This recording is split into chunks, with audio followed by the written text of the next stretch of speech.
오직 주만이. 하나님의 놀라운 계획에 의해 고통과 절망 속에서 삶이 변화된 크리스찬들의 감동 스토리. 그릇 되게 하소서.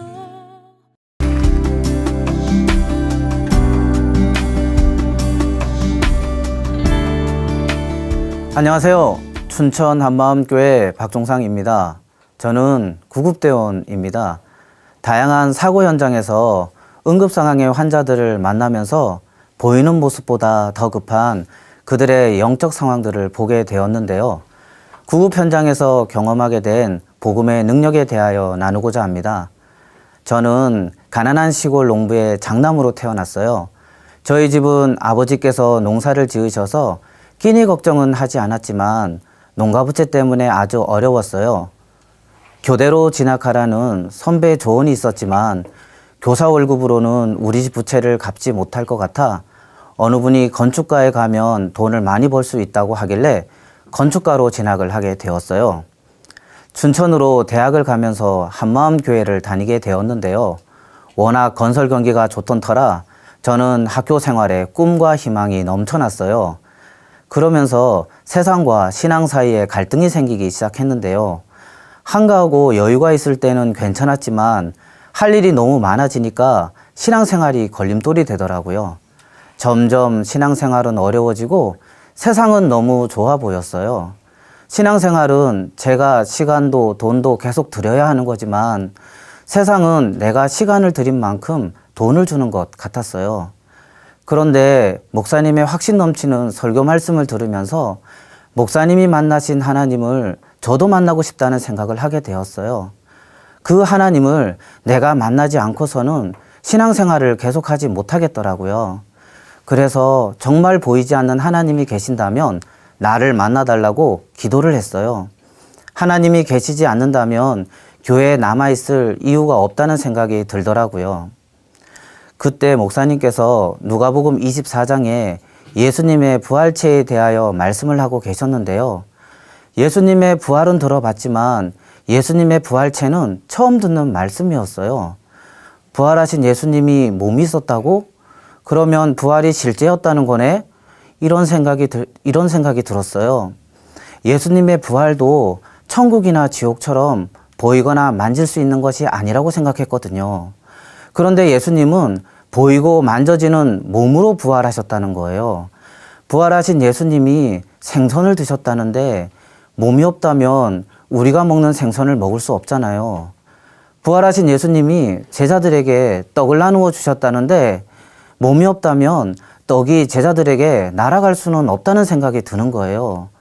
근데 살과 뼈가 있는데 어떻게 잠겨진 문을 통과해서 제자들 앞에 나타나시냐고요. 이것이 역사 속에 정말인지 아닌지만 알아보면 성경의 모든 말씀은 안 봐도 믿을 수 있다는 생각을 하게 되었어요. 그러던 어느 날 고린도전서 15장에서 바울이 부활하신 예수님을 자기도 봤다고 하는 말씀을 보게 되었어요. 맨 나중에 만삭되지 못하여 난 자 같은 내게도 보이셨느니라. 내게도 보이셨다는 이 말씀은 사도 바울이 직접 봤다는 얘기더라고요. 사도 바울 선생님의 삶을 보면 볼수록 정말 봤구나. 예수님의 부활이 실제 일어났구나 하는 마음이 들면서 저의 모든 가치관이 무너져 내리기 시작했어요. 죽은 다음에 끝이 아니라 영원히 사는 것이 있다는 것을 역사 가운데 예수님이 진짜 보여주셨더라고요. 그러면서 점점 예수님이 어떤 분인지 알아지는 거예요. 성경 말씀을 누워서 보기 시작했는데 어느새 무릎이 꿇어졌습니다. 예수님이 전능자시구나. 죽음을 이기신 분이시구나. 나는 죄인이로소이다. 나를 떠나소서. 정말 쥐구멍에라도 숨고 싶었어요. 나의 이성을 뛰어넘는 전능자 앞에 서니 감히 그 앞에 고개 들고 서 있을 수 없었어요. 부활하신 예수님의 빛이 얼마나 밝은지 사도 바울과 같이 눈이 멀 것만 같았어요. 순간 내가 너무 더러워서 그 빛 앞에 설 수 없겠더라고요. 처음부터 말씀하여 오신 하나님께서 사람으로 이 땅에 와 계셨어요. 부활을 통해 예수님을 알게 된 순간 저의 모습이 비춰지는데 그동안 내가 예수님을 믿는다고 했지만 내가 생각하는 것 이상으로는 이분을 믿지 않았음이 보였어요. 예수님이 누구신지 제대로 알지 못해서 그동안 예수님을 무시하며 살던 삶이 보이니 제 마음에서 어찌할꼬 탄식이 터져 나왔습니다. 저는 이 죄를 회개하고 예수님을 나의 주, 나의 하나님으로 모시게 되었습니다. 그 이후로 저의 모든 마음과 생각이 완전히 달라졌어요. 세상은 온데간데 없고 오직 나를 죄 가운데 살리신 예수님만 보이더라고요. 집에 부채를 핑계 삼아 돈을 많이 벌고자 했던 욕심도 사라져버리고 오직 예수님이 보여주신 부활에 대한 소망이 보이기 시작했어요. 그러고 나니 세상은 내가 시간을 투자해도 법 하나 바뀌면 상황도 바뀌고 돌아오는 것이 하나도 없는데 주님을 위해 드려지는 모든 것은 예수님이 기억하시고 부활의 영광으로 돌려주신다는 것을 알게 되었어요. 정말 수지 맞는 장사더라고요. 그러다가 IMF가 터졌어요. 제게 그렇게 꿈과 희망을 주던 건설 경기는 급락했고 큰 건설 회사들도 줄줄이 망해 나가기 시작했어요. 대학을 졸업하고 잠깐 건설회사에 다니기도 했는데요. 결국 건축공학과와는 상관없는 소방공무원을 하게 되었습니다. 소방서에서는 생명이 위협을 받거나 위급한 환자를 병원까지 이송하는 구급대원 업무를 맡게 되었어요. 구급 현장은 출동 지령이 내려지는 순간부터 현장에 도착하기까지 긴장이 많이 되었어요. 분초를 다투는 긴박한 상황인데다 그곳이 어떤 상황일지 아무도 모르기 때문이에요. 또 예상치 못한 끔찍한 사고 현장을 목격하면 잔상이 남아서 한동안 마음이 힘들더라고요. 객사를 하거나 자살을 한 경우 현장을 목격한 사람들이 119로 신고를 하거든요. 그러면 현장에 가서 죽어있는 시신을 목격하게 되는데요. 저희 구급대원들은 시신의 체온도 확인하고 패치도 붙여서 심장 리듬도 파악하고 그 사람이 살아날 가능성이 있는지를 살펴보아야 하는데요. 그때 일그러진 시신의 얼굴과 차가운 시체의 그 느낌은 정말이지 다시 경험하고 싶지 않은 거예요. 처음에는 그런 현장으로 갈 때마다 참 험한 직업이구나 하는 무거운 마음이 들기도 했어요. 어느 날 새벽 기도 중에 하나님께서 나는 날마다 죽노라는 사도 바울의 고백을 통해서 어제 나는 죽었으니 오늘 예수님 안에서 새 마음으로 나가라는 마음을 부어주셨어요. 그때 후로는 이전 것은 생각하지 않고 오직 날마다 새로운 마음으로 하루를 시작하게 되니까 그날 괴로움은 그날 끝나더라고요. 부활하신 예수님 안에 있는 보혈의 능력이 없다면 엄청난 스트레스로 삶을 이어갈 뻔한 것을 생각하니 너무 감사하더라고요. 구급대원은 보통 생각하는 긴급한 사고 현장으로 출동하는 것만은 아니었어요. 저희들끼리 패밀리라고 부르는 분들이 있는데요. 그분들은 알코올 중독자들 중에서도 시도 때도 없이 신고를 해서 저희가 가족처럼 자주 만나게 되는 분들이에요. 복통이니 두통이니 신고를 해서 가보면 말동무 해달라는 분도 계시고 화풀이로 부르는 분들도 계시고요. 알코올 중독인 분들은 사연도 많아요. 이런 분들을 보면 주님께서 말씀하신 지극히 작은 자가 생각이 나는 거예요. 주님께서 지극히 작은 자에게 한 것이 내게 한 것이라고 하셨는데 정성껏 잘해드리고 병원으로 이송을 해드리면 어느 정도 그분들의 마음이 풀어지는 것을 보게 돼요. 어떤 분들은 지속적으로 부르는데 계속 동일하게 대해주니까 나중에는 미안하신지 안 부르는 경우도 있었어요. 어떤 경우에는 말이 통하지도 않는데 말동무 해드리느라 한참이 걸려서야 병원으로 이송해 드리기도 했어요. 한 번은 아파트에서 중년 남자분이 쓰러지셨다고 해서 현장에 도착했는데 가쁘게 숨을 쉬고 있는 것처럼 보였지만 동공을 열어보니 양쪽이 완전히 열려서 심정지 상태더라고요. 급하게 심폐소생술을 하고 제세동기로 전기 충격을 주었는데 정상으로 돌아오나 싶더니만 다시 심정지 상태로 가는 거예요. 심폐소생술을 CPR이라고 하거든요. CPR을 하며 병원으로 이송하는데 그 아파트는 편복도 아파트라 엘리베이터 앞까지 가는 거리도 만만치 않았어요.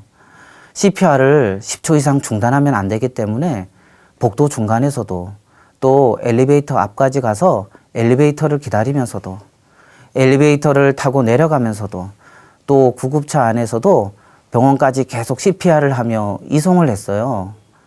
어떻게 도착했는지 정신없이 병원 응급실에 도착해서 환자를 의료진에게 인계를 했는데 정말 100m 달리기를 한 것 같은 느낌이 들더라고요.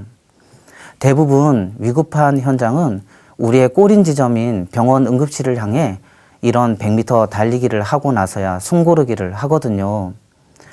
출동을 하면서 어떤 때는 100m 달리기, 어떤 때는 200m 달리기, 어떤 때는 마라톤을 하기도 합니다. 나중에 이 환자분은 응급실에서 심장이 정상으로 돌아왔고요. 심근경색 수술을 받고 5일 만에 퇴원하셔서 나중에 그분 아들을 만났는데 전화로 아들에게 주민등록번호까지 불러주시더라고요. 저희는 심정지 환자를 잘 처치해서 소생이 되면 하트세이버라는 상을 주는데요. 이렇게 하트세이버에 선정이 되기도 했고요.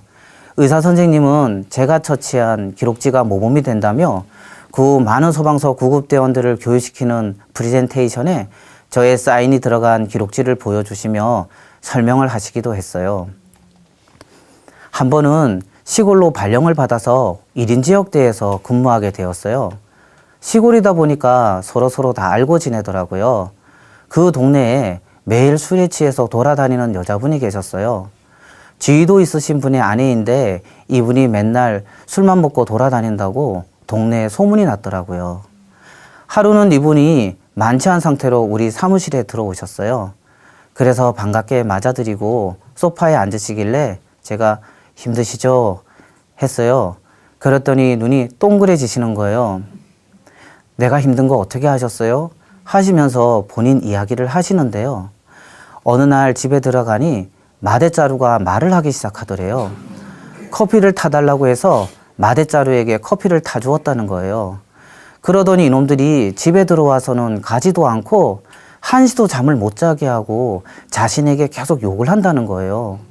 그래서 잠 좀 자보려고 이렇게 술을 먹는데도 한시도 잠을 자지 못한다고 하소연을 하시더라고요. 경찰서에서도 이것을 이야기했는데 이걸 믿어주지 않는다는 것이었어요. 오늘도 남편이 나가면서 바깥에서 문을 잠갔는데 칼로 문을 따고 나왔다고 너무 자연스럽게 이야기하시니까 당황스럽기까지 하더라고요. 제가 보이지 않는 세계가 있고 그놈들은 악한 영이라고 이해를 해드리니까 너무 좋아하셨어요. 자신도 검도 유단자라 이놈들을 죽이려고 칼을 품고 다녀보기도 했는데 이놈들이 보이지 않아서 죽이지도 못했다는 거였어요. 이놈들과 계속 욕하고 싸우느라 잠도 못 자고 있는데 어느 날 무당 아줌마가 들여다보고는 구슬하면 되겠네 해서 몇백만 원짜리 구슬 여러 번 했대요. 그런데 좀 나아지는가 싶다가는 다시 원래대로 돌아오고 한 번은 어떤 종교단체에 들어가서 제사상을 차리라고 해서 몇백만 원짜리 제사상을 차리고 제사도 드렸는데 얼마 후 다시 1,000만 원짜리 제사를 드려야 한다고 해서 그냥 나왔다고 하더라고요. 그러면서 점점 더 심해졌다고 하는데 정상적인 생활을 하지 못하고 있더라고요. 몸도 망가지고 남편이 벌어다 주는 돈은 굿이며 제사상 차리는데 거의 다 들어갔고요. 제가 그것을 다 이해하니까 이분이 너무 신기하고 좋아하셨어요. 그리고 어느 날 새벽에 사무실로 전화가 왔어요. 그래서 전화를 받았는데 받자마자 반장님! 귀신이 나타났어요! 하는 거예요. 갑자기 저도 얼마나 깜짝 놀랐는지 간 떨어지는 줄 알았어요. 예수 보혈! 나사렛 예수 이름으로 명하노니 귀신아 떠나갈지어다! 전화에다 대고 그냥 외쳐버렸어요. 엉엉 우시는데 진정을 시켜드리고 다음날 그 댁에 가봤더니 정말 집안이 난장판이더라고요. 어느 방은 그놈들이 있다고 들어가지도 못하고 밥상까지 차려서 갖다 줬더라고요. 그래서 말씀으로 교제를 하고 교회에 모셔와서 복음을 들려드렸더니 예수님을 영접하셨어요. 그 후로 술도 끊고 좋아지셨습니다. 한 번은 난동 현장으로 출동을 한 적이 있었는데요. 현장에 도착하니 중년 남자분이 죄인처럼 차 밖에 나와 있고 건장한 청년 하나가 차 뒷좌석에서 아버지를 죽이겠다고 거의 미쳐 있더라고요. 키는 왜 그래 큰지 발로는 반대쪽 문을 차면서 손으로 이쪽 문을 열고 나오려고 하는데 경찰은 이 청년이 밖으로 못 나오게 서로 차문을 밀고 있었어요. 어떻게 수습해야 할지 정말 난감하더라고요. 그 청년의 모습이 정상이 아니었습니다. 진정부터 시켜야겠다는 마음이 들었어요. 그래서 속으로 기도하면서 차문 쪽으로 다가가서 그 청년에게 괜찮아, 괜찮아 하며 진정을 시키면서 속으로 계속 기도했어요. 그러니까 청년이 점점 조용해지는 거예요. 상황이 그대로 종료되어 버렸습니다. 그래서 차분하게 그 청년의 팔을 잡고 구급차에 태웠어요. 경찰이 저에게 괜찮겠어요? 묻더라고요. 불안하시면 같이 타시던가요? 했더니 그냥 구급차 문을 얼른 닫아버리더라고요. 병원에 도착해서 응급실 침대 위로 올려주는데 순간 그 청년이 정말 아주 차분한 목소리로 아저씨, 제 다리를 보세요. 우리 아버지가 나를 이렇게 낳아놨는데 그래도 괜찮아요? 하는 거예요. 한쪽 다리에 장애가 있더라고요. 아마 태어나면서부터 장애가 있었던 것 같은데 그것 때문에 아버지에 대한 원망이 가득한 것 같더라고요. 그리고 아버지는 그런 아들에 대한 미안함으로 죄인처럼 그렇게 서 있던 것이었어요. 아들은 장애로 인한 아버지에 대한 원망을 붙들고 아버지는 그런 아들에 대한 죄책감을 붙들어서 양쪽 다 죽이는 것이었어요. 청년에게 의료진이 몰려들어서 청년은 의료진에게 넘겼습니다. 아버님을 따로 모시고 나가서 복음을 전해드리고 아드님의 문제는 오직 복음으로만 해결받을 수 있음을 알려드렸어요. 부활에 대한 소망만 확실했다면 이 청년은 기쁨 가운데 살 수 있을 텐데 잠시 있는 이 육체가 전부인 줄 아는 그 청년이 너무 불쌍하더라고요. 자살하려는 현장으로 출동을 하면 영적인 것을 더욱 체험하는데요. 자살한 집안의 영적 분위기는 들어가 보기만 해도 알 수 있더라고요. 한 번은 농약을 먹었다는 신고를 받고 출동을 했어요. 현장에 도착해 보니 농약을 먹은 사람이 보호자하고 실랑이를 벌이면서 죽어도 병원에 가지 않겠다고 버티는데 상황이 만만치 않더라고요. 또 속으로 기도하면서 두 사람 옆에 다가가서 그 사람 어깨에 손을 얹고 병원에 가셔야죠 하니까 잠시만 생각해 보고요 하더니 언제 그랬냐는 듯이 따라 나서는 거예요. 보호자도 환자를 다그치다가 너무 순해지니까 당황해하고 같이 있던 동료 직원도 당황해 하더라고요. 마귀가 가룟 유다의 마음에 예수님 팔려는 생각을 넣은 것처럼 마귀가 사람들 마음에 자살하려는 생각, 우울한 생각을 넣는다는 게 어떤 것인지 경험하게 되었습니다.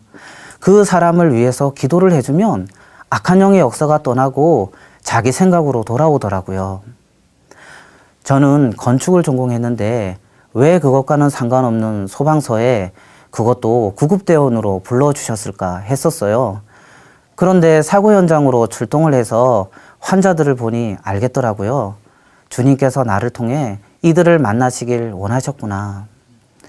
응급 상황은 갑작스러운 사고나 육체의 질병만이 아니었어요. 눈에 보이는 상황만 응급이 아니라 그들의 영혼 자체가 응급 상황이더라고요. 수많은 응급 상황들을 겪으면서 온 세상이 악한 자 안에 처해 있다는 말씀을 경험하게 되었습니다.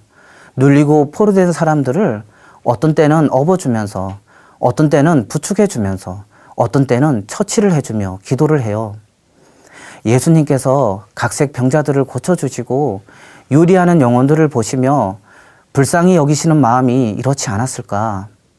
참된 주인을 만나지 못해 악한 영에게 눌리고 고통받는 사람들이 정말 부활하신 예수님, 참된 주인을 만나 모든 질병과 질고와 아픔에서 해방되고 영원한 소망의 삶을 살 수 있도록 해달라는 기도가 절로 나옵니다.